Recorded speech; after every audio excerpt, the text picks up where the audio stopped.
It is 10 o'clock on the dot. We like to be on time whenever we can make that happen.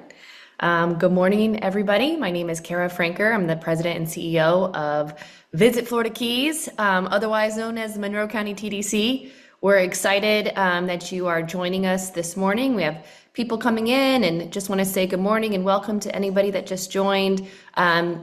It's one of those things we got to deal with every year, and that's hurricane season. But the good news is we have the experts on the call with us today. So we're really excited to be able to co-host this workshop with you all. And we will make sure to get you all of the information. We're recording this session as well, so we can provide this and you can send it out to anybody, any of your colleagues as well.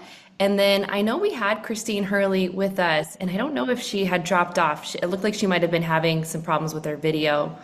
Um, and maybe we have her back because my job is to introduce her and also Jodi Weinhofer, who is our great partner in this workshop. Jodi, we always appreciate you and all of the work that you do at the Hotel and Lodging Association. And I know you're going to do an introduction of our panelists. But before we get to you, it looks like we do have Christine Hurley. We're so excited to have our county administrator with us this morning. And she's going to do a little intro and welcome for us. So I will turn it over to Christine. Thank you, Kara. Sorry I had a little difficulty, but we all know how computers are. Welcome to everybody on the call. I think it's really important that the tourism industry is connected to hurricane evacuation planning, and they are great partners with our Emergency Operations Center and our Emergency Management Department. I look forward to listening in to hear what this year's planning will bring. And just thank everyone for attending. And thank you, Kara, for the great partnership the TDC has with the county in this endeavor. So with that, I'll turn it to Jodi. Thank you so much, Christine. I'd just like to introduce today's speakers. Dr. Michael Brennan from the National Hurricane Center is with us today to talk about prepping for the 2025 season and national hurricane products and service updates, which we always are interested to hear. Chip Kasper and John Rizzo from Florida Keys National Weather Service. We'll talk about tropical cyclone weather intelligence. Corey Suiso from Monroe County Emergency Management will talk about return and recovery guidance. Heidi Barfels from the Monroe County TDC and Kristen Livingood from the Monroe County PIO, we'll talk about communications best practices for tourism partners, which is super important for our industry. Jean Quinn and Jonelle Modis from the Monroe County TDC will talk about how to participate in the TDC's emergency accommodations platform. And then Kara and I will circle back with any questions that are in the chat.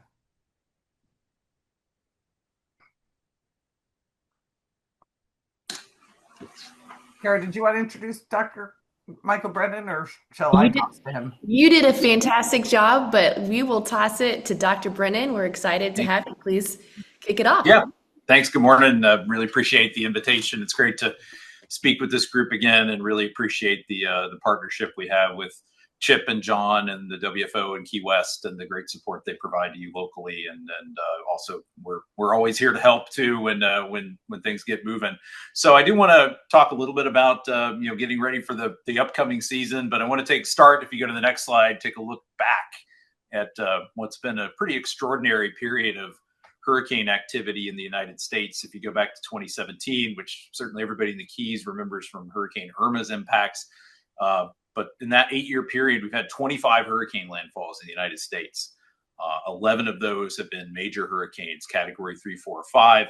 And in addition to that, we've been affected by about another 20 or so tropical storms. So in an 8-year period, we've been affected by almost 50 tropical cyclones in the U.S., bringing very, very significant impacts.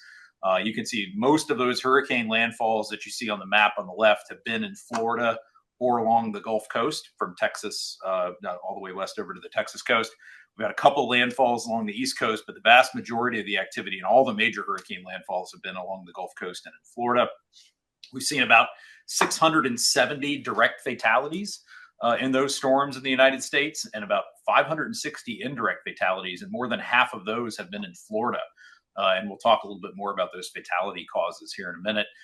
In terms of damage, we've seen over $800 billion in damage from these storms, about $100 billion per year. So very, very impactful, both in terms of lives lost and economic impact. If you go to the next slide, I just want to touch on, one of the significant challenges we face in the Gulf region and for Florida are rapidly intensifying storms that develop and then rapidly intensify and make landfall within 3 or 4 days. And these are the strongest 10 hurricanes that have ever hit the United States. The high-end Category 4s, Category 5s, including the 1935 Labor Day storm, storms like Andrew, Michael in 2018, Ian in 2022. These are all systems that were tropical storms 3 days prior to landfall. So these are systems that form, rapidly intensify early in their life cycle, only becoming a hurricane about 2 days before landfall, and then making landfall at or near their peak intensity. So this is one of the biggest risks we see. We do have that risk from storms like Irma that we get to watch come across the Atlantic for a week or more, but that's not always the case. And in fact, for the strongest storms, it's these storms that form much closer to home. And that's a particular threat for the Keys, with long decision lead times and evacuation decisions that need to be made multiple days in advance. You could have to be facing decisions before we even have a tropical depression or tropical storm. You go back and look at Helene last year as another example of something like that went from essentially not even a tropical depression yet to a Category 4 hurricane in 3.5 days. So those short timelines are really, really an important thing to think about when you think about preparation and response. If you go to the next slide, one of the good things that we can talk about is that we've made a lot of progress in forecasting rapid intensification. Rapid intensity we define as an increase in the storm strength by at least 35 miles per hour within a 24-hour period. So it's really on that sort of high end of strengthening storms, 5%, the top 5% across the Atlantic basin in terms of their intensification rate. 10 or 15 years ago, we've made no forecasts of rapid intensification here at the Hurricane Center. We didn't have the tools to do it. We didn't have the confidence to do it. But now we are making much more aggressive forecasts. And in fact, last year for Helene, that was the first time we had ever forecast a system that wasn't even a tropical depression yet to go on and become a major hurricane. And what you're looking at here in this chart is our average forecast error when we have rapid intensification take place within the first day, the first 24 hours. So our average forecast error now is about in that 15 to 20 mile per hour range, but 10 to 15 years ago was 30 miles per hour. We were off. We were low by 30 miles per hour on average. So that's like 2 categories on the Saffir-Simpson hurricane wind scale. Now we're down to kind of more like 1 category in these extreme cases. So we've reduced those errors by about 40%. And we are better able to anticipate that kind of rapid strengthening. We don't get the details right, the exact timing, exactly how strong, but we are able to paint a better picture of what that risk profile looks like from these rapidly strengthening storms. If you go to the next slide, we'll talk about what we're expecting for the 2025 season. You've probably already seen this, came out actually it was a week ago today, the seasonal forecast release from NOAA. The 60% chance of above normal activity and 30% chance of near normal, only a 10% chance of below normal activity in the basin. And the forecast ranges of activity are there on the right. We're expecting between 13 and 19 named storms, systems of at least tropical storm strength, 6 to 10 of those becoming hurricanes, 3 to 5 of those becoming major hurricanes. So the long-term averages are 14, 7, and 3. So you can see that the low end of the forecast range is an average or near normal season, with the higher end squarely being in that above normal category. So likely looking at a busy season again across the basin. If you go on to the next slide, we'll look at the list of names. The first storm, thankfully, it looks quiet still in the Atlantic. We don't have anything in our outlook for the next week.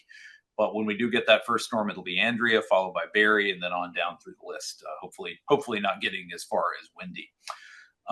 Next slide is sort of looking at what the overall conditions are looking like in the Atlantic. A couple things to talk about with the seasonal forecast is, if you look at, and I know Chip's going to talk about this in terms of the overall seasonal activity, but the vast majority of the activity in the Atlantic basin occurs in that August, September, October timeframe. That's when we tend to get the most storms, most of the major hurricanes.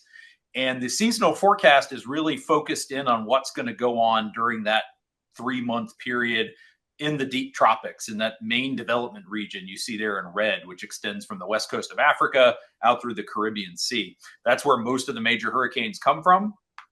And that's sort of where the seasonal forecast has its most skill, is looking at that activity in the deep tropics. So we've been in a very high activity era going back now about 30 years to the mid 1990s. And the overall driving factors for that across the Atlantic basin are not really changing. And that's why we're expecting a busy season again this year. We have above average water temperatures across that main development region. They're not as warm as last year, where they were at record levels, but they're still warmer than normal. We're expecting below average vertical wind shear, which is the change of wind speed and direction with height. When the wind shear is high, that tends to tear developing storms apart, suppress their development. Unfortunately, in this kind of pattern we're expecting this year, we're not expecting really strong wind shear across the basin. So that's going to be more favorable atmospheric conditions for storms to develop. That's going to be supported also by weaker easterly trade winds and a more active West African monsoon, which tends to result in stronger tropical waves that tend to be the seedling disturbances for these systems that form in the main development region. Now, the one thing that has popped up occasionally every few years during this high activity era, which can put the brakes on storm development, is El Nino, which is the abnormal warming of water in the Eastern Pacific, which tends to suppress tropical cyclone formation on the Atlantic side. But we're not expecting El Nino this year. We're expecting what we call neutral conditions, so not La Nina or El Nino this year. And without El Nino present, there isn't going to be that sort of braking mechanism for these overall more favorable conditions to drive the Atlantic seasonal outlook. Now, again, of course, we don't know ahead of time exactly where all the storms are going to form, where they're going to move, what the steering patterns are going to look like. But overall, we are expecting a busy season in the Atlantic basin. On to the next slide, we'll talk a little bit about some of the benefits on the NHC forecast side. And again, we see a lot of posting of model data. We're already seeing it now. You have long range model forecasts showing things in the Gulf. I see Chip shaking his head. Those are out there. They're not going away, but I think it's important for decision makers and those of you who are helping with public messaging to realize that the NHC forecast, the forecast put together by our forecasters here, looking at the models, looking at our tools, using our experience and imposing some consistency on the forecast results in a better forecast than any individual model, both in terms of for track how far off the error is and also the consistency of the forecast. Our forecast changes less from cycle to cycle every 6 hours. And then the model guidance can have these windshield wiper effects. You're looking at just one run. It's sort of one roll of the dice to see where the storm is going to go. The NHC forecaster is looking at a blend of the best, 7 to 10 models, also imposing some consistency. So you're getting a more accurate depiction of the risk and a consistent forecast that's easier for you to make decisions based on that than trying to chase individual model runs. So just remember, we're doing that so you don't have to figure out that forecast on the user end yourself. So if we go on to the next slide, we'll talk a little bit about some changes we're making this year for forecasts. I'm not going to talk about all of these in detail, but we are going to have the inland watches and warnings on the cone graphic. Not a big issue for the Keys, but for thinking about other places in Florida and elsewhere in the U.S., it's a really important way to depict that wind risk, especially for storms we had last year like Milton and Helene that had expansive wind risk well inland from the coast. We're going to be issuing potential tropical cyclone advisories even a little earlier this year, and I'll talk a little bit about that in more detail, and that's important in this area of the basin where we can have storms form nearby. We're going to be unveiling a large-scale rip current risk map viewer on hurricanes.gov that'll be there, and we're working on implementing hurricane force wind field forecasts out a little farther in time, and some post-storm heat risk messaging we're going to roll out this year, as well as some small changes to the cone as those error statistics change as we go from year to year. So if we look at the first change, again, this was experimental last year, this experimental version of the cone graphic on hurricanes.gov that came out around the peak of last hurricane season to show those inland watches and warnings, not just on the coast, but you can see for this example from Milton, much of almost the entire Florida peninsula covered by some type of hurricane or tropical storm watch or warning. It's a great reminder to everyone that the impacts extend well outside the cone. The only change for 2025 will be a better legend that more thoroughly explains this overlap area between hurricane and watches and tropical storm warnings. If you go on to the next slide, just look at another example of this product from Helene, what the legacy cone graphic looks like just with the coastal watches and warnings versus the experimental version on the right, again, showing a much better depiction of that wind risk. If you go to the next slide, Again, just another example from Milton that we looked at as well, focused more on Florida. Go on to the next slide. Potential tropical cyclone advisories. We started issuing these in 2017 as a way for us to get forecasts and watches and warnings out for systems that were not yet a tropical depression or tropical storm, but could bring hazards to land areas within about 2 days. We've used it a lot. We've used it 9 times last year, and it's going to be a bigger issue when we have a lot of genesis in the western part of the basin or storms forming close to land. We used it during Helene. This is another example of a storm we used it for in November. I don't remember exactly which one it is, but it's provided us with the ability to get about almost an additional day's worth of lead time on watches and warnings for these systems that are developing close to land. Otherwise, we would have had to wait till we had a tropical depression or tropical storm to get forecasts out. So we found this so useful that if you go on to the next slide, we're going to extend the lead time for that this year. In high confidence, high impact situations, we're now going to have the ability to issue these potential tropical cyclone forecasts up to 3 days in advance of significant wind and surge impacts. It's not going to change the watch warning lead times, but now we will be able, for a system like a Helene, where we're very confident we're going to have significant impacts, we don't have to worry about whether we need watches or warnings for the US or elsewhere to be able to get these products out. We'll be able to do it as much as 3 days in advance of hazards. So we'll be coordinating that with Chip and his team and all the local other weather forecast offices around the country for US systems. Rip Current Risk Viewer. We've rolled this out. It's actually on hurricanes.gov now because we have an active cyclone in the East Pacific. But it is a viewer that takes all of the rip current forecast information from local weather forecast offices and puts it into one sort of regional, national scale map to better message the threat of rip current safety. Rip currents have been a significant killer in tropical storms and hurricanes, as we'll talk about in just a minute in the United States, actually about the 3rd or 4th leading cause of fatalities over the last 10 years or so. And if you go on to the next slide, I want to talk about another significant cause of fatalities has been post-storm heat. And we're working with our partners at the Weather Prediction Center that has the heat risk, that product that was rolled out last year by the Weather Service that you see on the left, that looks at duration, intensity of heat, climatology in a given area, and highlights areas at risk of life-threatening heat impacts. So we're going to combine that product with our products that look at the probability of significant winds that can be correlated to power outages and try to see where those intersect. Are you likely to have significant power outages overlaid with significant heat risk? And so we're going to try to start messaging that farther in advance this year. A lot of the heat-related fatalities are due to long duration power outages, and we'll talk a little bit more about that when we get to the fatality section. And then finally is the changes to the cone on the next slide. The 2025 cone is imperceptibly smaller for the most part in the Atlantic Basin, less than 6% at most of the forecast lead times, as we dropped off the 2019, 2018 stats, and we've added in 2024 as our track forecasts gradually get better over the years. The cone tends to shrink in size a little bit each year. But it's just a great reminder that, again, those hazards extend well outside the cone. The cone's only telling you about where the center of the tropical cyclone is likely to move within the next 5 days. So just an important reminder that still continues to be a challenge. You don't want to make decisions based on the cone graphic itself. It doesn't tell you anything about hazards with the cone. And you really have to look at those watches and warnings for the various hazards, the wind, the storm surge, the rainfall, the tornadoes, rip currents to get that hazard information. So I want to finally touch on some fatality statistics, I think on the next slide here.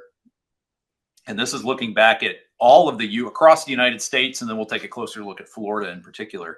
These are US TC fatality trends going back to 2013 up through last year. On the left are the direct fatalities, which are directly due to the forces of the storm itself, the freshwater flooding from rainfall, storm surge, rip currents, wind. You can see that across the U.S., freshwater flooding from rainfall has been responsible for the majority of the fatalities. That's a change since going back to the pre-2013 era, if you look back all the way to the 1960s up through 2012, storm surge was the biggest killer. It was responsible for about half the fatalities. You can see now that across the US, the storm surge fatalities are down to about 10%. So we made a lot of progress. 66 of those fatalities have occurred since 2013. Unfortunately, almost all of them have been in Florida, and that really does look different for Florida than the other states. But we've made a tremendous investment in warnings and products and improved messaging related to storm surge. And for us to only have less than 70 storm surge fatalities with 25 hurricane landfalls in the United States, given the risk that that hazard poses, is a significant step forward in terms of addressing that hazard. You can see wind was responsible for about 20% of the fatalities in this sample, and that's largely due to Helene. Helene was the deadliest storm in terms of wind hazards in the wind fatalities in the U.S. going back to at least the 1960s, and that has caused that piece of the pie to really grow. Most of those fatalities occurred well inland in like Georgia and South Carolina. You can also see the rip current risk there, with surf and rip currents actually responsible for more deaths than storm surge during this 11-year period. On the right, we're looking at the indirect deaths. These are largely after the storm, fatalities that aren't directly due to the forces of the storm itself, but due to conditions that wouldn't have occurred if you hadn't had a hurricane. And you can see they're spread across a variety of causes. The biggest cause is actually just accidents related to storm recovery or preparation, people falling, people having issues with tools or power, or falling off a ladder, having an accident. Another big fatality cause is car accidents, people out driving around in the post-storm environment and roads that may be unsafe, or they run into a tree, or they run off a flooded road. There's no power, there's no stoplights, there may not be stop signs. So it's just, again, being out in a rather unsafe environment. A lot of the other fatality causes, heat, carbon monoxide poisoning, all due to improper generator use, cardiac arrest, lack of access to medical care or medical equipment. A lot of those are directly or indirectly tied to power outages. And most of these fatalities on the indirect side occur in the aftermath of major hurricane landfalls, where you do have those widespread power outages. If we go to the next slide, we'll take a closer look at the Florida direct fatalities. And as the story is very different here. Storm surge has still been responsible for about 47% of the direct fatalities in Florida during this time period. Most of those were in Lee County from Ian on that one particular day, about 40 or so of them. So that storm surge risk is definitely still there, especially along the Gulf Coast of Florida. It's certainly there in the Keys as well. You can see the rest of the fatalities are really split up almost evenly between wind, freshwater flooding, surf and rip currents, and actually marine fatalities that are occurring in people on vessels, either in a harbor or either offshore and nearshore waters, and 6 fatalities due to tornadoes. And I think those were all in Milton last year in St. Lucie County. If you look at the indirect fatalities for Florida, they're pretty similar to the trends for the rest of the U.S., but the number really jumps out. There have been 275 indirect deaths in Florida compared to about 135 direct deaths. So the indirect fatalities are almost double the direct fatalities in Florida, really speaking to that post-storm risk. You can again see they're really spread across a variety of causes, but even more so in Florida related to recovery and preparation accidents, falls, putting up shutters, taking down shutters, cleaning up. But again, a lot of them related to vehicle incidents, cardiac arrest, carbon monoxide poisoning, medical access. The vast majority of these indirect fatalities are occurring in older adults, especially men. I think about 70% of them are 60 years old and older. So more vulnerable demographics, maybe have more medical issues, less resilient in the face of a post-storm environment where there may not be power or other stressors on the community. So it's just something that we're trying to do a better job of messaging before the storm, is that post-storm safety. So, and I think that's my last slide, and I'm glad to take any questions. And thanks again for the opportunity to talk with you today.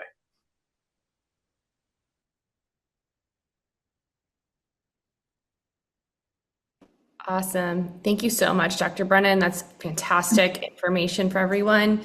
Jean, let us know if you see any questions come into the chat. Otherwise, we'll keep cooking and we'll go with Chip and John next from the Florida Keys National Weather Service. Okay, thank you, Kara, and good morning, everybody. I'm going to share this time slot with my colleague here, my longtime colleague, John Rizzo. And just to start off, you can see, on the graph there, kind of where we're at. In 2 days, we start the 2025 campaign, the 6-month-long hurricane season. Obviously, as Dr. Brennan indicated, the season really peaks during the months of August, September, and October, as is evident on this graph. But of course, we have seen tropical storms and even hurricanes both at the end of the season and earlier. So it is time to be prepared. Can we go on to the next slide? Great. So here's the kind of breakout month by month.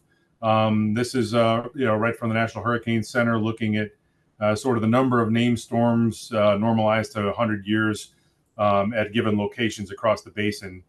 And the warmer colors are, more storms, more activity, and then the blues and greens are less. And yet you can clearly see the crescendo of activity, especially going into the month of August and then peaking in September. And then even during October, although the overall numbers drop rapidly, you can see here in the Keys and in Florida and Cuba and the Northwest Caribbean, we're right under that green. And indeed, late in the season, we typically, are watching to the south for those storms that kind of fester in the Caribbean and then quickly make a move to the north, as we've seen quite a bit in recent years. Next slide. What we're focused on really in the National Weather Service, and that includes the National Hurricane Center and your local forecast offices like the one that John and I work out of here in Key West, are these really these 5 hazards and the impacts from them. And Dr. Brennan kind of provided an overview of what that looked like in terms of fatalities, both nationally and in Florida. You'll note that really water really is behind a good deal of them in Florida and especially here in the Keys. Storm surge flooding really is our biggest risk here in the low-lying islands of the Florida Keys. And then, of course, you have those destructive sustained winds in the hurricane core region, rainfall flooding, water spouts, and tornadoes in the outer rain bands. And then the maritime impacts, which I'll talk about a little bit later. Next slide. First, I wanted to highlight, how lucky we are to have Dr. Brennan on this meeting. And we have a great relationship with him and his team just up the road off the turnpike there in Miami. And it really is a team effort within the National Weather Service to provide you, with decision quality information to keep your constituents and your customers safe. Next slide. So the Hurricane Center, just to kind of review the roles a little bit, and Dr. Brennan covered that some, but basically they are focused in on the storm itself and 24/7 monitoring the potential, and preparing and providing those forecasts for track and intensity and in structure. And then, of course, they're collaborating with the field offices and the other national centers of expertise on those watches, those warnings, and those key messages. They are the best in the world at this, and as Dr. Brennan showed, and again, they have access to every model that you do and a lot more. And in a lot of cases, they've helped create those models. So we have a great partner and our experts up at the National Hurricane Center. Now here in the Florida Keys, next slide, we are at a local forecast office. So our focus is a little bit more local, a lot more local. We conduct tropical cyclone specific assessments of local threats and impacts and provide impact-based decision support services. That's before, during, and after hurricane landfall. And we maintain those relationships year-round. We're members of the community, so we really kind of know the local aches and pains and all the areas of vulnerability and the different complexities of the local community. And then, of course, we're collaborating with our colleagues up at the National Hurricane Center, the Weather Prediction Center, Storm Prediction Center, and other forecast offices. Next slide. I like to say we are your friends, your neighbors, your soccer coaches, et cetera. We live and work in the communities we serve. Both John and I have been here almost 3 decades. We've known each other longer than that. And so, we really understand what it's like to live here because we've lived here. We've raised families here. We know those aches and pains and really have those relationships, which are so important here in the Florida Keys. Next slide.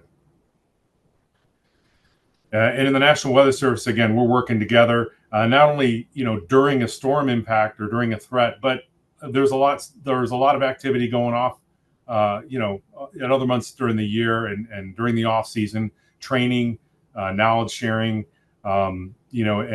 just exercises, working on computer systems, and we're just doing everything we can to be ready for that June 1st to November 30th timeframe. Next slide. And again, that's our mission. We provide weather, water, climate data, forecasts, and warnings, and impact-based decision support services for the protection of life and property and the enhancement of the national economy. We do this because we're focused on dangerous weather that can harm people or destroy things or compromise infrastructure. That's the focus, and that's where we put our energies. It's really supporting you, becoming a force multiplier for our emergency management colleagues and the people that are really doing the protecting and the serving. We're here for you using the best science and service that we can muster so that we can prevent those fatalities and those bad outcomes. Next slide. And again, this is from Preparedness, off-season, January, February, through the storm and then even through recovery. So all aspects of emergency management. Next slide. Again, we can't do that without all of our partners here in the Florida Keys. That's one of the great things. If you talk to anybody that's been here for a while, we have great partnerships. We work really well together from the federal level to the state, to the local, private industry, et cetera. So it takes everybody and to make this work and to keep people safe. Next slide. Okay, next slide. Just a couple reminders, and Corey will go through some of this, but this is the time to be prepared. There's a lot of resources out there, ready.gov, hurricanes.gov, weather.gov, monroecountyem.com. So, go through your hurricane plan. If you don't have one, get one. Again, there's a lot of resources, and now's the time to do it, not when you're in the cone. Next slide. Again, take action today. There's, now that you have all this information at your fingertips, or you will by the end of the day, now's the time to take action. Next slide. One thing I wanted to point out is the particular vulnerability that we have here in the Keys of the population of our citizens that live on boats, whether that's in Key West Harbor or Blue Key Harbor or Key Largo. A boat is no place to be during a hurricane. We've seen some tragic outcomes in recent years during hazardous heavy weather. And anything we can do collectively to get the word out, to educate our vulnerable citizens and visitors that live or stay on the water, we need to do that. Again, a boat that's no place to be during a hurricane. There's a lot of resources that we can get to people so that they can take action well in advance of a potential hazardous situation. And I would really encourage everybody, on this call and throughout the community to let's continue to work together to prevent bad outcomes for our liveaboard brethren. Next slide. Okay, couple items for your toolbox to end the presentation, and before we move on to John, there's a lot of information from trusted sources. This is a great one, Alert Monroe. There's the QR code. Sign up. You can get all the relevant notifications from the county. Next. Similar kind of service for Key West, Civic Ready. Again, if you go to their website or Google that, there's the QR code. You can get notifications just for the city of Key West. Next. And for your weather information, whether that's the daily tropical weather outlook from the National Hurricane Center or the hazardous weather outlook issued each morning by our office right here in Key West, our social media sites, we run particularly active on Facebook and Twitter. I know Dr. Brennan and his team will provide Facebook Live updates, I think, on Facebook and also, I believe, YouTube. And they'll do that a couple times a day as a storm, especially if it's threatening the United States coast. And then at the bottom, we have specific briefings John will talk a little bit more about.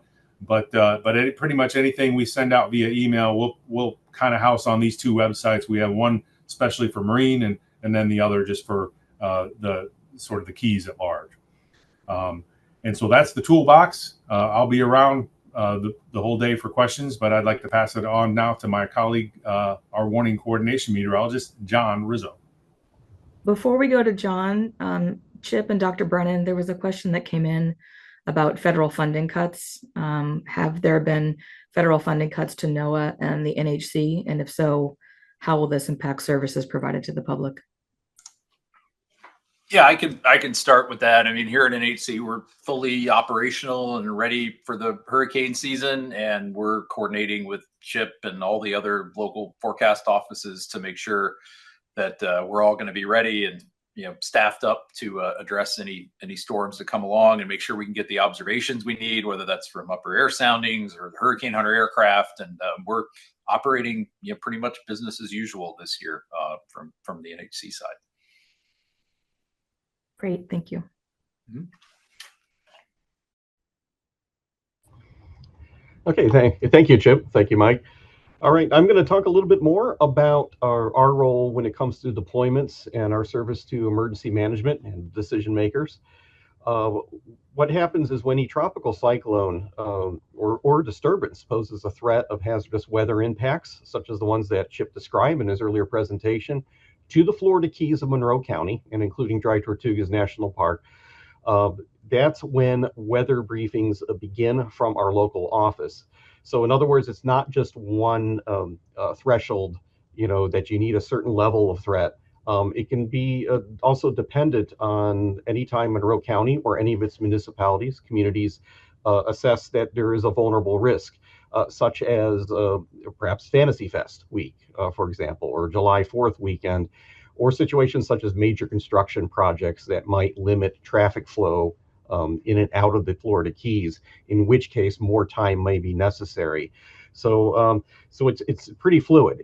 Part of it's the weather, part of it is our vulnerability of the week, so to speak. And so anytime Monroe County requests briefings through the Emergency Management Office, that's when we'll begin the cycle.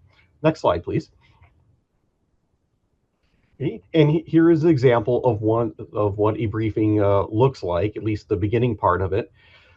They can be for tropical disturbances or fully well-developed major hurricanes. But I want to draw attention to the briefs, and as Chip showed you, there was a way to access them directly without requiring me to email them directly to the lodging industry.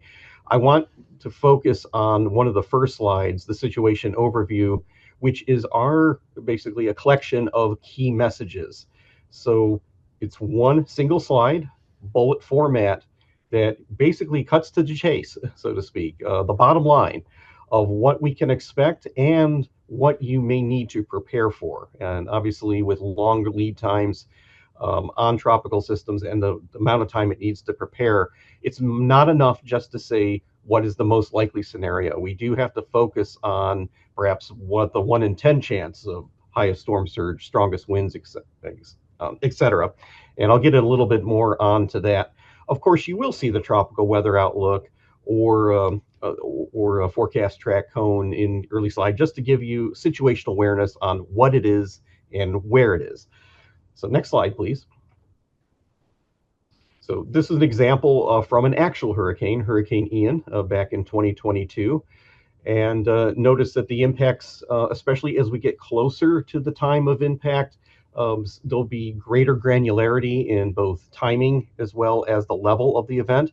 Obviously with Ian, we were worried about tropical storm force sustained conditions as well as a potential storm surge in the lower Keys.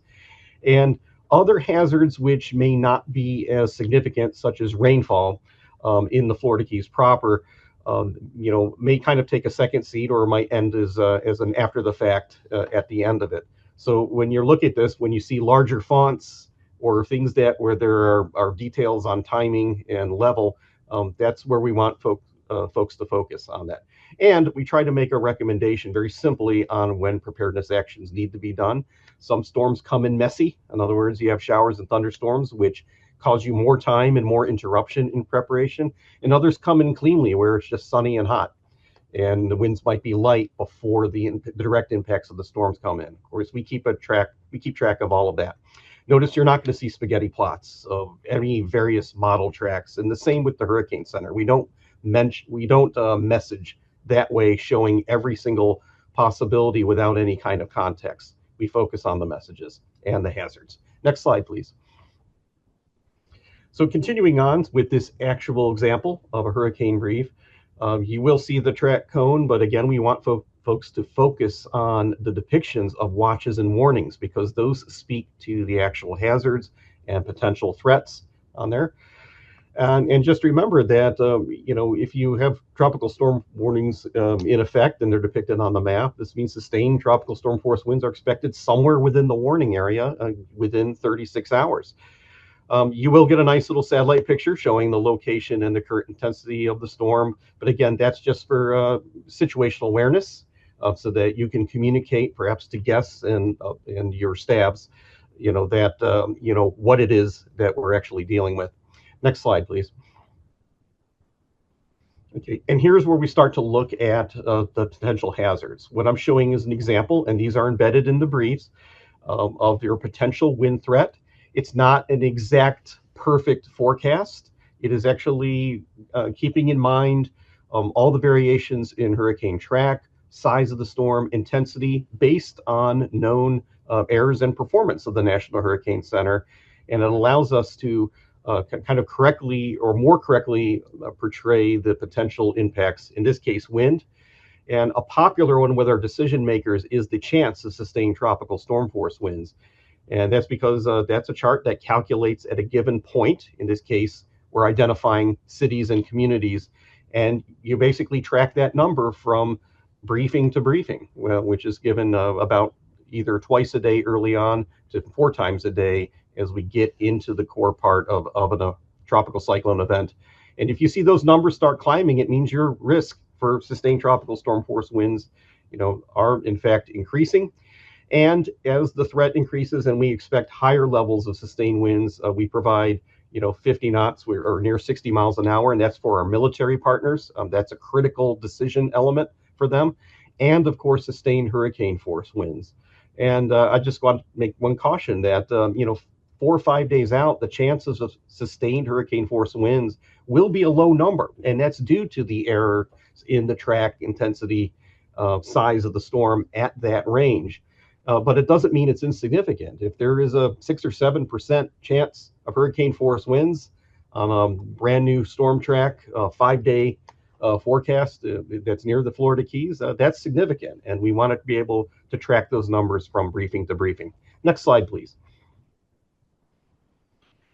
Another thing I focus on is the arrival time of tropical storm force winds, because basically when sustained near 40-mile-an-hour winds arrive, that's when evacuations and preparation basically need to cease. That's your time to make sure that you're indoors, or if there was evacuation, that evacuation should be wrapped up. And we use 2 possible timings. One is earliest reasonable. That is the earliest 10% chance that sustained tropical storm force winds in the forecast would arrive. And so what that means is that there's only a 10% chance that they arrive sooner and a 90% chance that they arrive later. The most likely time of arrival is your 50-50. In other words, that is what is considered the most likely time of arrival, but it also means there's a 50% chance the winds could be sooner or later. Next slide, please. So why do we do this early on?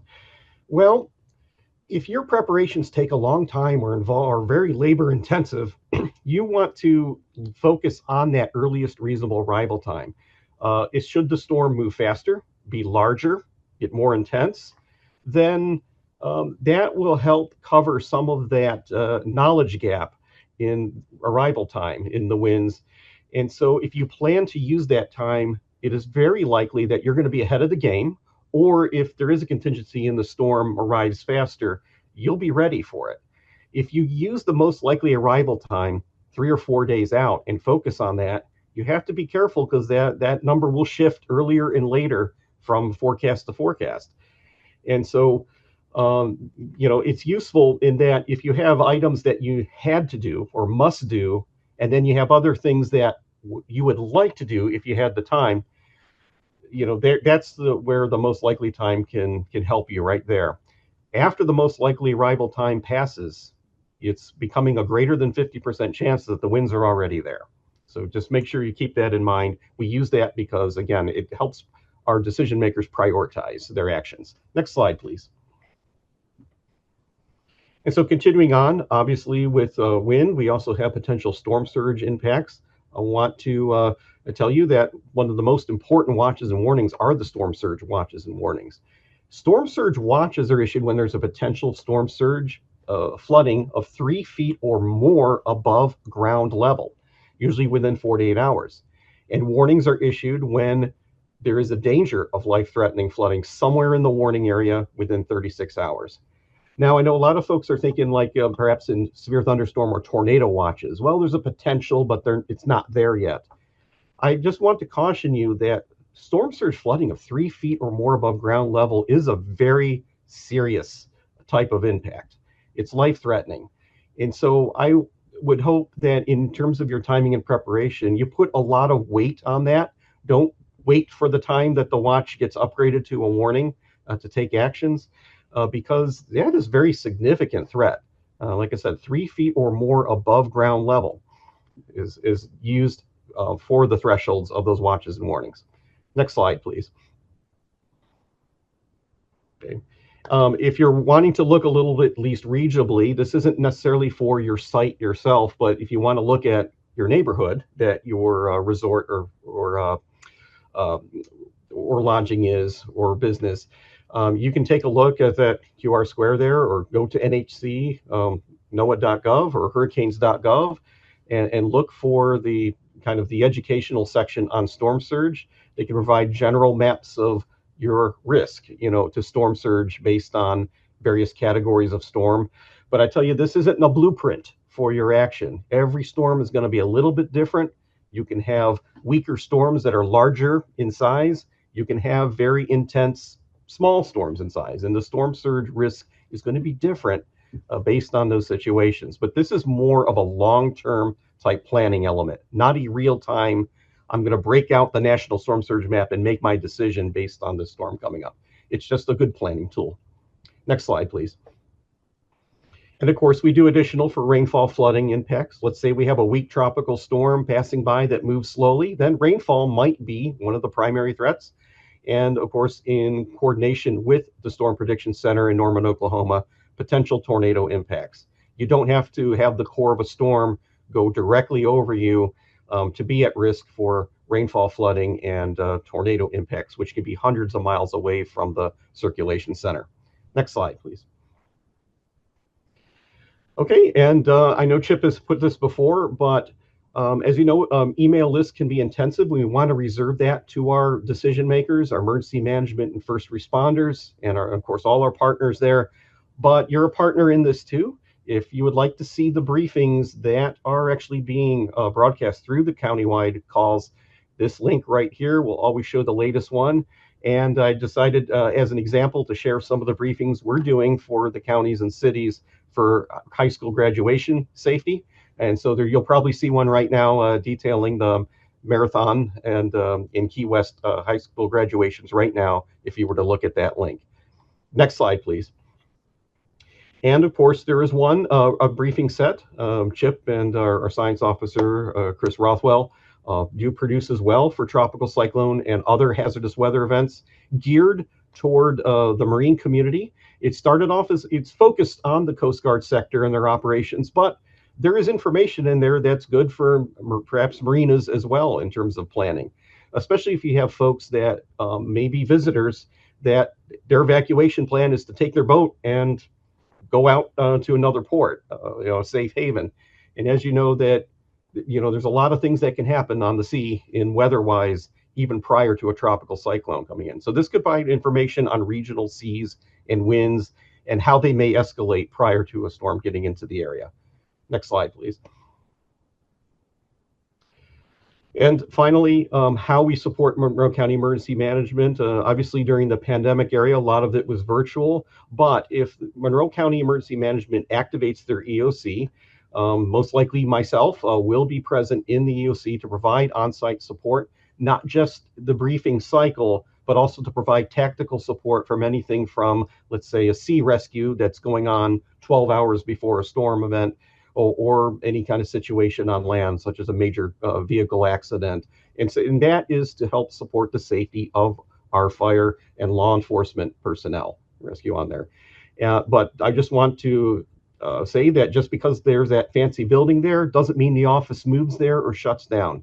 The weather intelligence is based in the Key West office, which serves all the Florida Keys. That's where the meteorology is. And I help capitalize on that and coordinate and collaborate with my team there as well, to create the messaging and get the briefs for the emergency management. Next slide. And I believe that's my last slide. So I'll stand by for questions along with everyone else. We don't have any other questions in the chat right now. Thank you, John. Awesome. Great work. All right, Corey, you're up. I am up. Thank you very much for the opportunity. It's always a difficult task. Last year you guys put me behind Dr. Brennan. It's always a tough act to follow, but now I have my team over there at the National Weather Service. They always put out great information, and they are phenomenal partners. So again, but thank you and welcome everyone. So I just want to start out really kind of talking about how decision making and who is making those decisions.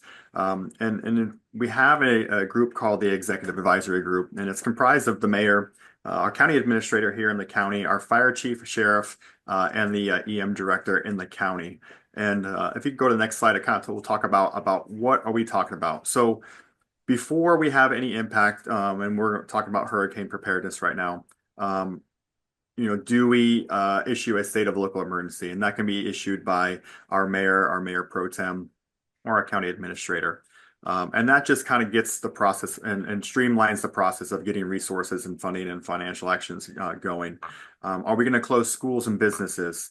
Are we going to open in-county shelters? Or the big one, are we going to evacuate out of the county and then open up our out-of-county shelters? And we're going to talk about that a little bit later down in this brief. Next slide. So this is a great point, and I always love following our National Weather Service partner. So why do we evacuate? And I always like to touch base on the storm surge. You can kind of hide from the wind, but I'm telling you that our primary concern is that storm surge. If you ever get a chance, take a look at the Hurricane Ian in Fort Myers Beach area and watch the storm surge. It's a time lapse going through. And that water, when it's coming in, it's not like a bathtub filling up. It is coming in violently, and then when it leaves, it's leaving violently, and it's going to take anything that it comes in contact with. So we are in a storm surge area. There is really no safe place here in the Florida Keys that you can get away from the storm surge. Of course, we have some elevated homes, but we are in a flood zone. Wind for our RV campers, our manufactured homes, our liveaboards and the boats, etc. Medical conditions. So one point I would like to make too is resources are limited here in the Keys. We all know that. But one thing that I want to make a point to is that if you are going to evacuate and you are running low on medication or concerned about running out of medication, you can go to your pharmacy when there is a local state of emergency or declared a disaster in the state and get a refill on your medication prior to evacuating so that you have the medication that you need for an extended period of time. So we don't want to have people stay here. Resources are shut down, pharmacies are shut down, and people need medication, and you won't have that support here if we have a large-scale disaster. And then also, we're very isolated. So anybody who's traveled through the Keys, we are connected by 42 bridges that make logistics support a little bit difficult when we're impacted by storms. So we lose one of those bridges, it is going to be a very difficult task to get resources in to the Keys to help support an entire community. So Definitely heed the warning if there is an evacuation. We really encourage all of our residents and our tourists to evacuate to safety. Next slide. So when would we evacuate? So for tropical storms, our RVs, and you saw that last year, RV parks, campers, some mobile home places we would like to have evacuate. And a lot of times the state parks will close. So you'll see some of those RV parks and those RVs have requiring to leave. Low-lying areas, liveaboards, and visitors.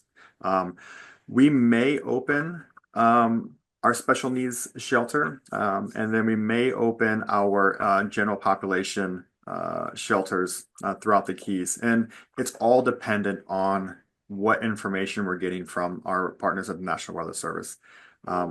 Just keep in mind, not every single storm is going to be the same. We are looking at the speed of the storm, how large the storm is going to be, and then whether those percentages to those tropical storm force winds.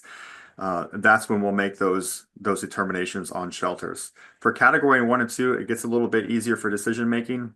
We'll have mandatory evacuations for all the tourist campers and our visitors in the Florida Keys. We are going to, obviously encourage anybody in a flood-prone area to evacuate. And then we will be opening our in-county shelters for that. When we have a Cat 2 storm, that's when it gets also a little bit tricky. We are concerned about a rapid intensifying storm. When you have a strong Cat 2, the likelihood of it going to a Cat 3, we don't want to play the dice game with, hey, what if? So if it is a strong Cat 2, we are going to lean to the side of caution and make a decision to do an evacuation more than likely. Where we'll have a out-of-county evacuation, and we'll open up those shelters up in Miami-Dade County. Next slide. So talking about shelters, we have 4 main shelters for general population. That's in Key West High School, Sugarloaf School, around mile marker 20, Marathon High School, and Coral Shores. Our out-of-county shelters is at Florida International University. For our special needs is the rec center up there. And we will coordinate all that transportation for special needs transportation to that shelter, and also be coordinating transportation for the general population if they need to go to the Darwin Fuchs Pavilion, the pavilion there, Miami Fairgrounds. So one thing I want to talk about, we all love our furry friends, pets. All right, if you have a pet and you want to evacuate with your pet, which I encourage you to do, please don't leave your pets at home. Take your pets with you. Visit our website down there. It's on the bottom of that page, www.monroecountyem.com. You can follow some links there to pre-register your pets so that you know exactly what to bring, what type of animal you can bring. And yes, we do have snakes that show up too, so they are an authorized pet. But it just streamlines the registration period and time to get your pets in there, to get you in there, get you to safety, and for us to accommodate as many people as we possibly can. All right, next slide. Residential reentry. All right, so I want to talk briefly about this. A lot of residents should know about our stickers. The stickers work. Go to your tax collector's office. You can show them your registration. You'll get a sticker for your vehicle. All right. If you don't have a sticker, or hey, I sold my car, I got a new car, and I didn't have time to get a sticker, it's okay. Just make sure that when you evacuate out of the county and you're trying to re-enter, because there's a lot of times that we will do a coordinated re-entry back into the county. We may have the lower keys first, middle keys, upper keys, whatever it may be. It just depends on the impact of the storm. Make sure you have your driver's license with you. Take your registration with you. Take a little go bag of all your personal documentation with you when you evacuate. Don't know what's going to happen to your homes, but making sure you have birth certificates, social security cards, marriage license, all marriage certificates, all those things that you feel are important to you. Take it with you. When you come back in, show your proof of registration, residency to the checkpoint. They're going to let you in. They're not going to turn you away. So don't freak out if you don't have the stickers, and we're going to talk about them here in the next slide. So if you are in the lower Keys, this is Stock Island to the south side of the 7 Mile Bridge. This is the color of sticker you should have. I will say these are supposed to be UV protected. The pink ones did fade. So, if you're having issues with your stickers, again, don't worry about it. Make sure you have your proof of residency. You'll have no problem getting back in. Next slide. And our middle Keys and our upper Keys are aqua colored. That's the north end of the 7 Mile Bridge to the south side of Long Key. And then our purple is north end of Long Key up to Ocean Reef. They are barcoded. So if we had an issue during COVID where these were being counterfeited. So we have a way to verify that these are legit stickers. So they can be scanned to make sure that they're actually accurate stickers for people coming in, so that we can control our population coming back into the county, so that they can take care of their homes and residents. Next slide. Touch base on Key West. Key West has their own sticker. It's white. And then we talked a little bit about where you can get the stickers. Key West is kind of the only exception with that. You can go to City Hall and get your stickers there. And then everywhere else from Stock Island all the way up to Ocean Reef, just visit your local tax collector's office, and then you'll be able to get a sticker for your vehicle. One of the things I recommend, you don't have to take that sticker and stick it on your windshield right now. Take it, put it in your glove box. That way, if something does happen, you do sell the vehicle, you still have your sticker. And then, if you evacuate, all right, I'm gonna go ahead and put my sticker on the vehicle. That way, it's up and ready and going from there. All right, next slide. So again, you've seen this a lot. Prepare, prepare, prepare. This number right here that you see on the top of the page, Monroe County Information Hotline, we will update that number with whatever message that, whatever the most up-to-date information is about an emergency or storm or whatever it may be. So if you can't get a hold of anybody here in the emergency management, call that hotline. You will get the most up-to-date information from us and our public information officer. And again, Alert Monroe, please jump on Alert Monroe. There will be a lot of messaging that's going to be sent out from Alert Monroe about evacuation, reentry. If you're registered in Alert Monroe and we push a message out, you will get that message no matter where you are in the state. So you can be evacuated up in Orlando, whatever. We send a message, you'll get it, so you get your most information. And then also, I do want to encourage, when we talk about preparedness, you hear a lot of, hey, 3 to 5 days of food and water, during like a tropical storm, whatever. We really push for at least a minimum of a week. We are isolated down here. But one thing that works really well, invest into a cheap battery powered radio.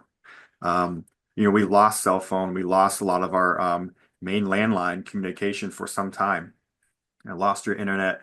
But one thing that worked during Irma, we could push messages to the radio station, and the radio station could communicate that over, whatever radio station was up at that time. And there is one great tool that's actually coming live tomorrow. I'll just touch base really quick. It's called Beacon, and we're really looking forward to seeing what we can do with this. It was designed by the Florida Division of Emergency Management, partnering with University of Florida and the Florida Public Radio Emergency Network. WLRN is going to be the host station for our area, and that's going to cover Miami-Dade County, Broward County, and Monroe County. And what Beacon does is that we can type a message into the Beacon software. It will be converted to an AI voice in any language that we are looking for it to be spoken into. It can be a male, it can be a female. But it's broken up into 3 tiers. We can do basic messaging on preparedness that will be aired 24 hours a day, 7 days a week. And then it's also going to be live on an app.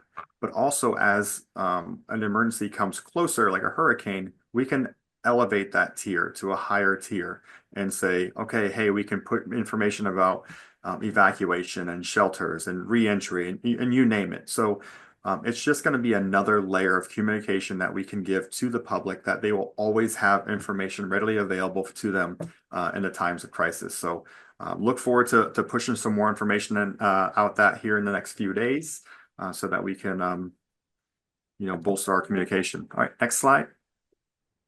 All right, I definitely have to brag about our brand new building. John talked about it a little bit. Next slide. So we just opened up our new emergency operations center in September of this last year, and we cut the ribbon on the ceremony and then activated the EOC for I think Hurricane Helene. Is that correct, Chip? I don't know if that was in September, but we are. This was long overdue. We were one of the last counties to have a standalone EOC, but this thing will be able to withstand pretty much what anything that Mother Nature throws at us. Designed for over 220-mile-an-hour winds. And one good thing is that we are protected against any of those wind borne, debris. Anything going to come and hit. The windows are reinforced. The doors are reinforced. We're 20 feet above the ground, 17 foot or so. So we are safe from any type of flood. And then what's good about it is that we can house our emergency management team and all of our partners that are going to help respond and recover from an incident for up to 72 hours. We're going to be self-sufficient. So we have enough food, we have enough fuel, we have enough wastewater. We have emergency satellite. So we have Starlink connected to this building so that we will always have the ability to communicate out and to continuously respond and recover. All right, next slide.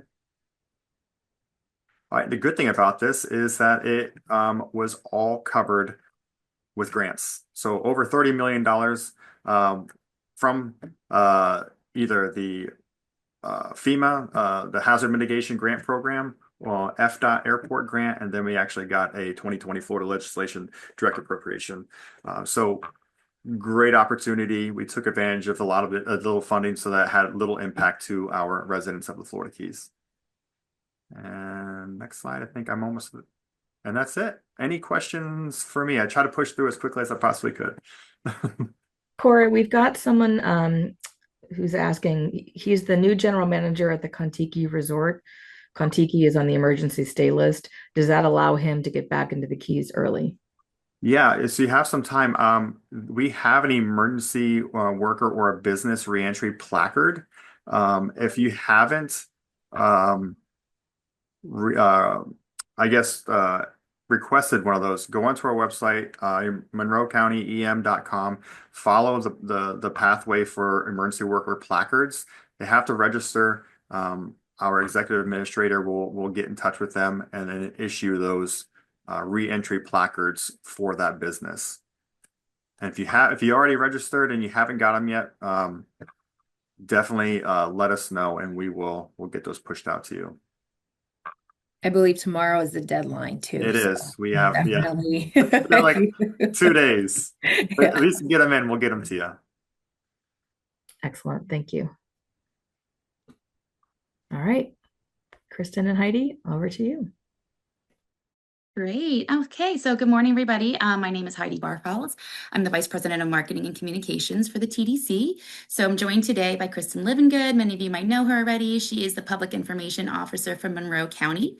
And we're going to talk to you a little bit about how you can use all of this great information we just heard from the experts and use in your own messaging and materials for the public and also with media inquiries. We're going to talk about before, during, and after the storm. And so, some expert tips for all phases of it.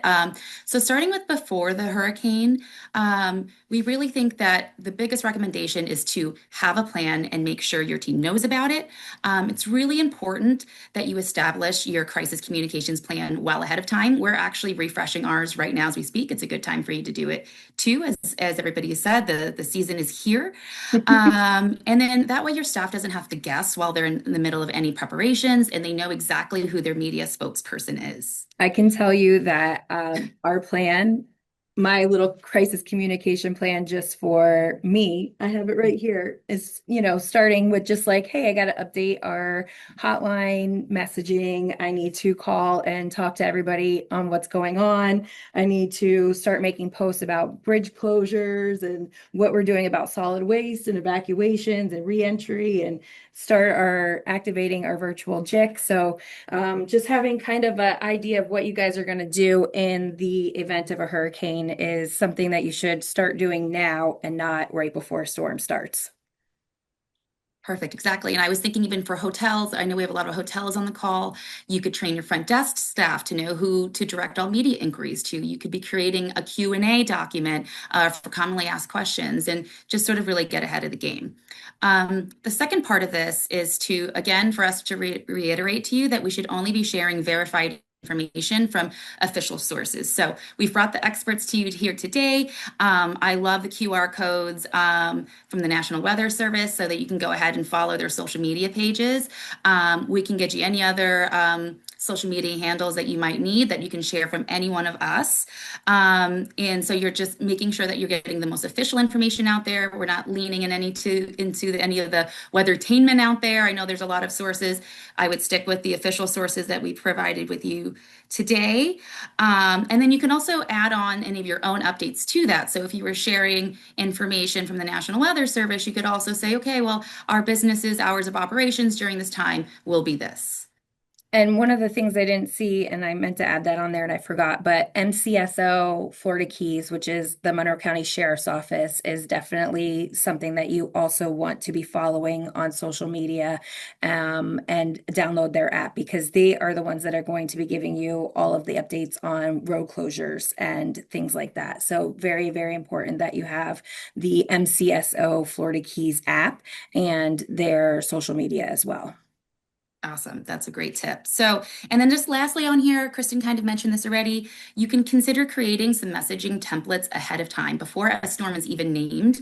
Have ready to go messages for closures, evacuations, safety protocols. So that'll save you time when you're in the moment and prevent any stress, during those hectic times. And I know that I use Canva a lot. If you guys, any of you guys out there in the restaurant or hotel world, the small mom and pop shops who might not have a big team behind you, Canva, I think it's $120 a year, and you can pre-make some great templates that you can use throughout hurricane season if you need them, or throughout the year, of course. But it's a great resource to have some great templates in your back pocket when you need them. So just something that you can use moving forward if you need it.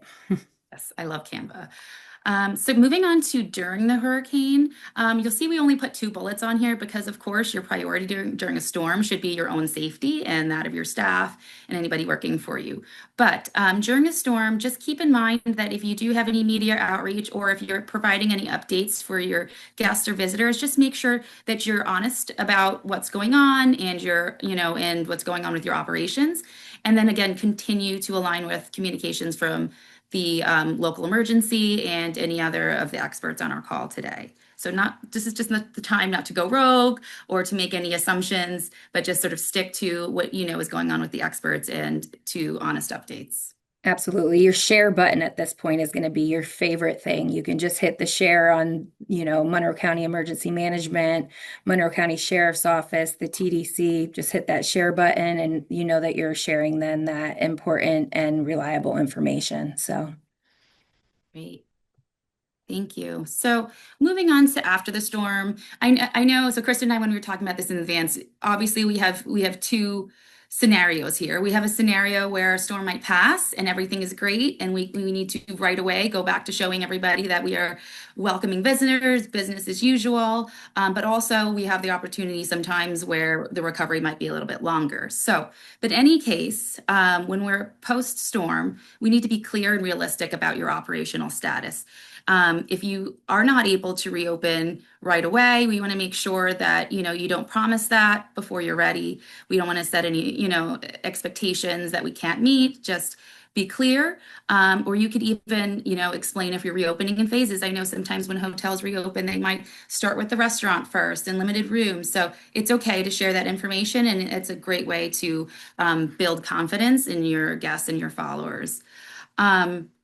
You can also show your recovery efforts. So again, like I said, if nothing happens and we're back to business as usual right away, it's a great time to get online, do live videos, just show that it's a bright, beautiful day and we're ready to welcome visitors. But if it's, which we're knocking on wood, if it's a longer road to recovery and, we're not reopening right away, you can show photos of staff returning to work. You can show the community working together and really sort of rally that support in your fans and your visitors for what we're doing. Yeah, it's a good time to also set expectations. A lot of times, sometimes, the past couple of years, we've had a lot of tropical storms just pass through, and obviously it's raining for days. So, just maybe even doing posts like, hey, it's rainy here. Obviously you are still coming into town, but here's some things that you can do even in the Florida Keys when it's raining.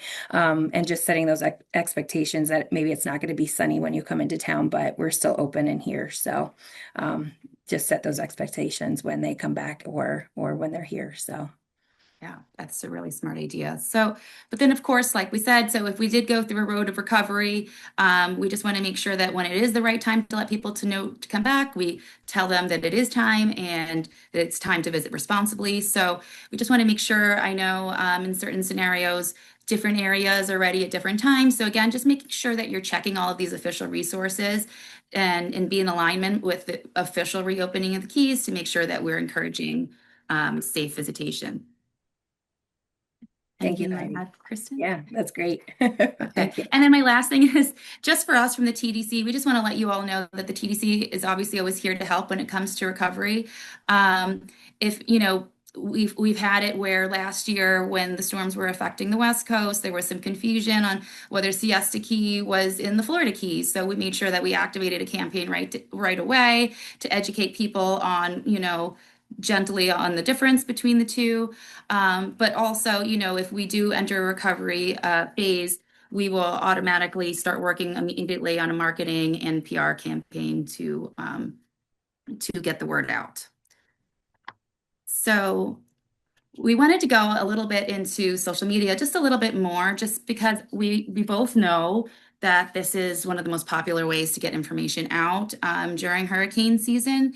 So just some quick tips for you here. Again, you can pin trusted resources from any of the folks that are here on the call today.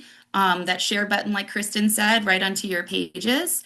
And you can add information from your own business to the top of that to make it relevant to your own followers.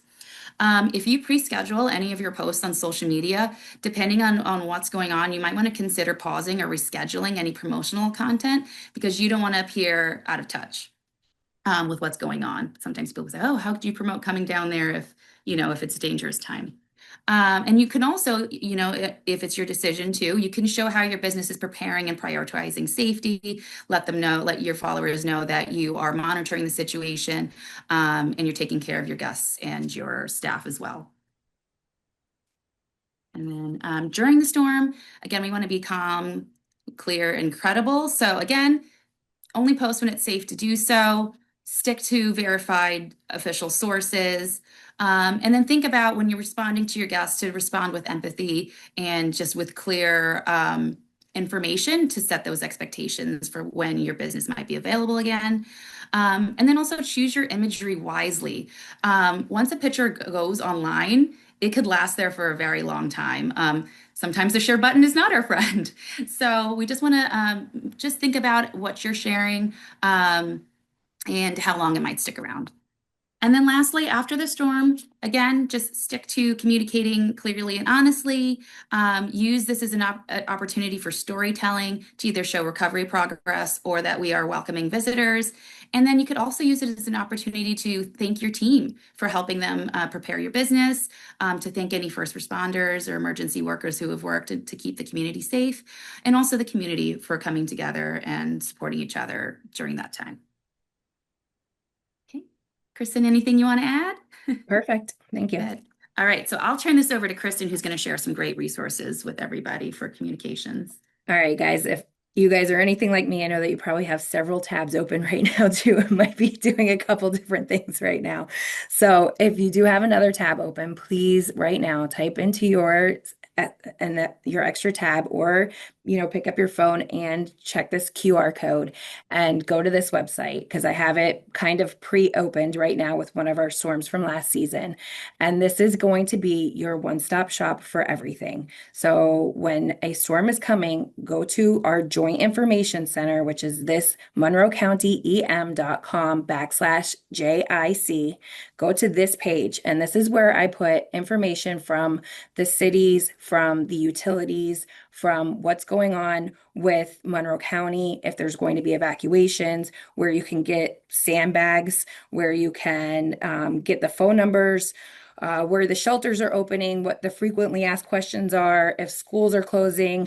I know that we're not just worried about visitors, we're also worried about our employees, because you guys have people who obviously work here locally and they need to know whether or not their, children are going to school the next day as well, and things like that. So this is your one-stop shop, is this Monroe County em.com/JIC.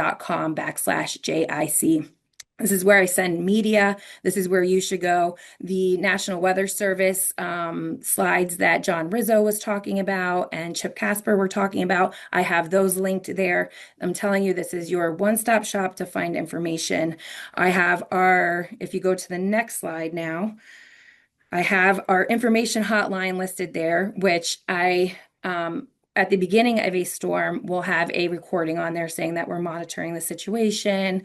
I'll have, certain information on there recorded going into the storm.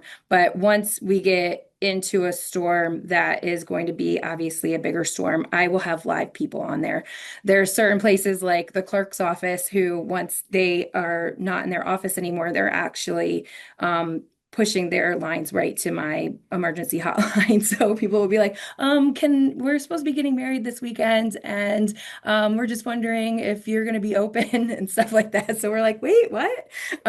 So you guys are welcome to, if you have people who are calling and have questions about whether or not they should be, making their travel plans or doing things like that, this information hotline is also a really, really, really important number for you guys to have on hand. The city of Key West will also have a live manned hotline when a storm is coming as well. So those are two very important numbers to also have with you. A lot of times, especially like with the fires that were coming, that were blocking the entire, way in and out of the Florida Keys a couple months ago. And a couple weeks ago, we started manning the hotlines because we were getting a lot of questions for those as well. So it's just during those certain times that we will have live people ready to answer the questions. And a lot of times people just want that reassurance to be able to talk to somebody. So please use that phone number and use that website. And those are going to be your two best places to go if you need any information whatsoever. And as we've said several other times, please sign up for Alert Monroe, because those are going to be those calls that you can get if you are evacuated or wherever you are throughout the state. So there you go. I think that's what I needed to say. Perfect. Thank you so much, Kristen. No problem. So I think from here, we're gonna, I don't know if Kara wants to jump in, but we're gonna change it over now to Jean and Jonelle, who will be talking about resources from the TDC. And just a friendly reminder that we've got about 8 minutes, so let's be respectful of everybody's time. And sorry, Jean and Jonelle, that you're at the end, but you're gonna have to speed through. We got it. Okay. All right. Hi, everybody. We wanted to make sure to encourage you to only use trusted sources, as we've said before, and you've heard throughout this presentation this morning. Use trusted sources such as National Hurricane Center and NWS Key West to get and share information. And that's also, as Kristen just said, that JIC is invaluable. So you want to make sure you bookmark that page. Now on our Florida Keys tourism website, fla-keys.com, we will start working to find out what impacts to the hospitality community are in effect, and we will create sort of the hospitality version of Kristen's JIC, such as hotels that are open, hotels that are closed, hotels that are open only for emergency workers. And we'll have a link to which Jean will talk to you about our emergency lodging module. But there will be a lot of information there. We'll have our teams at the TDC start reaching out to the state parks and other attractions and find out who's up and running, who's closed, and what emergency information needs to be shared. And then as far as distributing information about what is going on daily at the EOC, we will monitor the county coordinating calls that Cora mentioned, where all of the municipal leaders and all the public sector agencies come together and make decisions about what's going to happen that day and possibly into the next day. We will do our best to condense that information and send to you, which you may recognize as a tourism advisory. And there is a QR code there that you can use to sign up to receive our tourism advisory emails. And I believe Jean is, if she hasn't already, is going to put that sign up link into the chat. But that is going to be a great quick way for you to get information that is approved by emergency operations and approved by NWS Key West, but also may have specific information that you may find valuable as being in the hospitality industry. And I'm going to let Jean take the rest, which she has some great information for you. Thank you, Jonelle. And yeah, the follow-up email that we'll send all of you that'll have the call recording and all these slides will also make sure that you have links to sign up for the TDC advisory emails, as well as if you want to participate or are able to participate in this lodging recovery database, the way to sign up for that. So the idea here is that when we're in a time of recovery, we're not having visitors come, but we still may need the availability for utility crews and FEMA and insurance adjusters and relief workers and local officials and maybe even displaced residents, if they're still here, to have a safe place to stay. But also things like, where is available parking for big generator trailers and trucks? Where is their food service available? Who has Wi-Fi? Who has power? Who has water? And then the local contact information at properties like many of yours. We've had this in the past. We are rebuilding it from scratch for this year, and we're using our RIPE partner. So RIPE is the vendor that we use for our booking engine, which will help automate some of this information flowing back and forth from the database to your properties. We're working to get this to go live by mid-June, and we'll be having some training and recording these training webinars. So those of you who want to participate in this can learn how to update your information and what information that we'll want in that database. If you are able and willing to participate in this, please use this QR code. Again, we'll provide the link in the follow-up email. We'd love to hear about it, and then we'll follow up with you to be part of the recovery effort. And with that, oh, I see Christine Hurley has her hand raised. Oh, I think you're on mute though, Christine. I don't know if we can unmute her, Giovanni, or if she has to do it. Christine.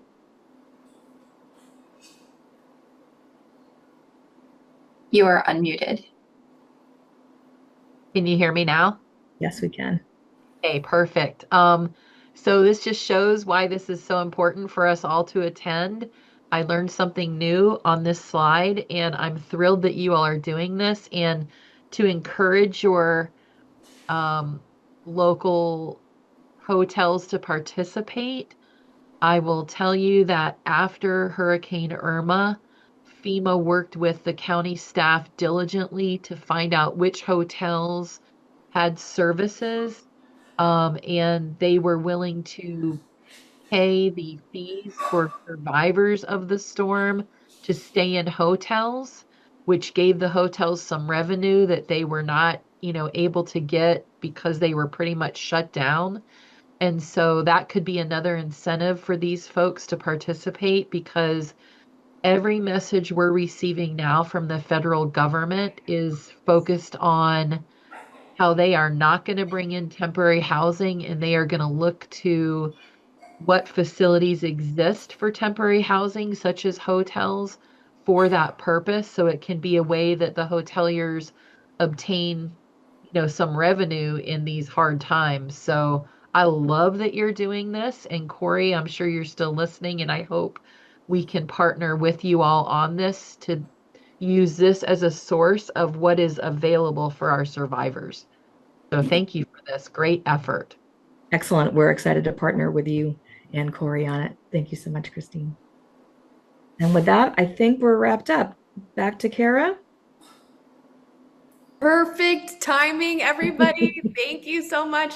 It's 11:29. So if there's anybody that didn't get a question answered, we encourage you to reach out to the team. Do we have a slide with contact information by any chance? Yep, we sure do. So take a picture of this or copy this. And if there's anybody that you wanted more information from, we're happy to get that out to you. And, again, we've recorded today's workshop, so we'll be sending that out as well.